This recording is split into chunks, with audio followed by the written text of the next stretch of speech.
As Christmas Eve hours were approaching, BARNA MAGYAROSI could already smell the aroma of all the cakes that were being baked in neighboring homes. He lived in communist-era Romania during the 80s, and unfortunately, that pleasant smell would not be filling his apartment that night. "Aren't we also having something special for Christmas?"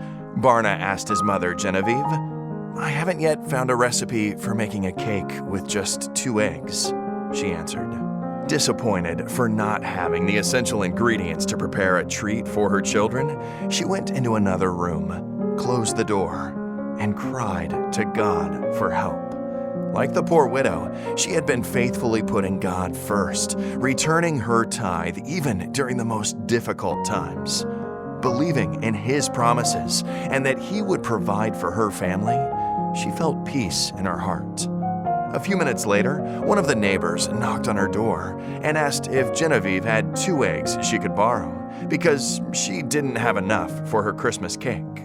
Moved by the principle of putting God first, others second, her desires last, and trusting in God's provision, Genevieve gave the neighbor the only cake ingredients that she had. She was happy to help, but her heart was aching for her 3 children that were hoping for a cake that evening. 15 minutes later, a stranger knocked on their door. He introduced himself as someone grateful to BARNA's father for a great help that he had received from him during the summer. The man told them that he felt a strong desire to bring them some oil, flour, sugar, and eggs that morning. Coincidence? Definitely not.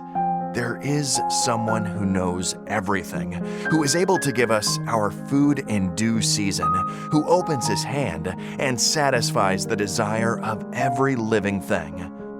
BARNA MAGYAROSI is now the Executive Secretary of the Inter-European Division.